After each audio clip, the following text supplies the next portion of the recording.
भक्तों, जय श्री राम। आपका हमारे प्रभु दर्शन करे चैनल में हार्दिक स्वागत है। आंधी तूफान से वो डरते हैं, जिनके मन में प्राण बसते हैं, वो मौत देखकर भी हंसते हैं, जिनके मन में महाकाल बसते हैं। हर हर महादेव। दोस्तों, महादेव बड़े ही दयालु हैं और उनकी भक्ति करने वाला हमेशा ही सुखी रहता है, क्योंकि महादेव अपने भक्तों के लिए विष को पीने के लिए भी तैयार हो जाते हैं, परंतु अपने भक्तों को वो आज तक नहीं आने देते। एक ऐसी ही सच्ची घटना आज हम आपके लिए लेके आए हैं, जिसे सुनकर भक्तों के हर दुख तकलीफ दूर हो जाएंगे। दोस्तों, ये घटना आपको शुरू करने से पहले अपनी श्रद्धा के साथ वीडियो के नीचे कमेंट में हर हर महादेव जरूर लिखें। दोस्तों, ये घटना है मुजफ्फरनगर के एक छोटे से गांव में रहने वाले की, करण सिंह की। वे अपने फैमिली के साथ एक सुखी जीवन व्यतीत कर रहे थे। करण सिंह महादेव के बहुत ही बड़े भक्त हैं। उनके घर के नजदीक एक शिव मंदिर भी है। उनका रोज का एक नियम है कि वो सुबह सुबह शिव मंदिर जाएंगे और वहां पर 1 घंटे तक आराधना करेंगे शिवलिंग की, और महामृत्युंजय मंत्र का पाठ करेंगे और उसके बाद जल अभिषेक करेंगे। वहीं महादेव जी की भी करण जी के ऊपर एक कृपा थी। महादेव की कृपा के साथ करण जी 6 साल पहले एक पुत्र के पिता बने। करण सिंह की तरह ही उनका बच्चा भी उन्हीं की तरह महादेव की भक्ति करने में रुचि लेने लगा।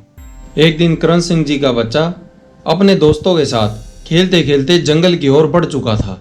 जिस जंगल की तरफ वो बढ़े थे, वहां गांव के लोग जाने से डरते हैं, परंतु बच्चों को इससे क्या मतलब था। वो सारे खेलते खेलते जंगल के अंदर जा पहुंचे।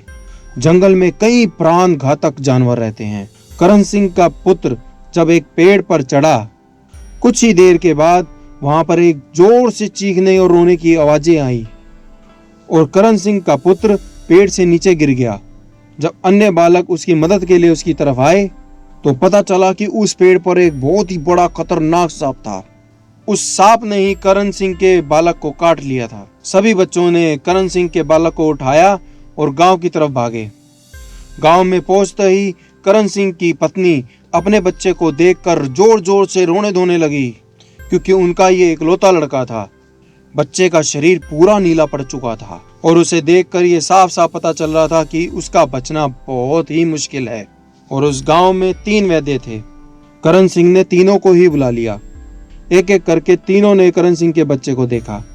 बच्चे की नाड़ी को पकड़ते ही वैद्यों ने कहा कि यह अपने शरीर को छोड़ चुका है, अब हम कुछ नहीं कर सकते। करण सिंह जी ने जैसे ही ये सुना तो उनकी आंखों से आंसू आने लगे, परंतु उन्हें अपने महादेव पर पूरा विश्वास था।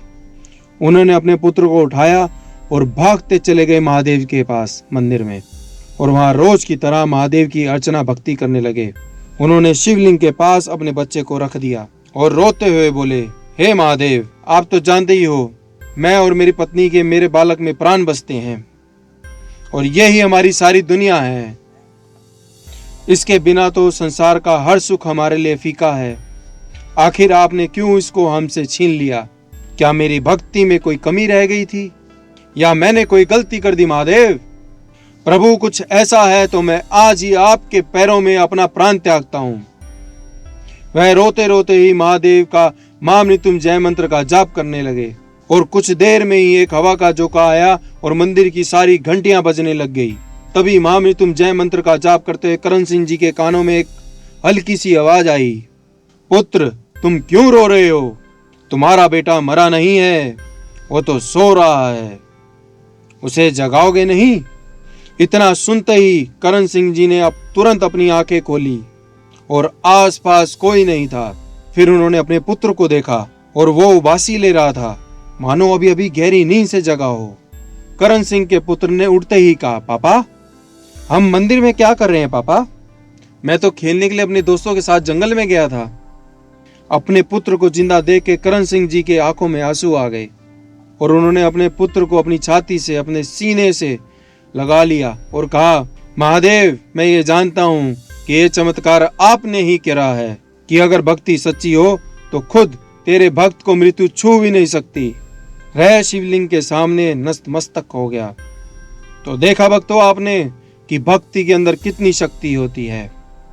अगर आप सच्चे भक्त हैं तो भगवान को आपको हर मुश्किल से निकालना ही पड़ेगा। अगर आपको ये जानकारी अच्छी लगी हो, जी हाँ दोस्तों, मेरे चैनल को ज़्यादा से ज़्यादा सब्सक्राइब करें और बेल आइकन को ज़रूर दबाएं ताकि हमारी आने वाली हर एक वीडियो की अपडेट आप तक पहुंच सके।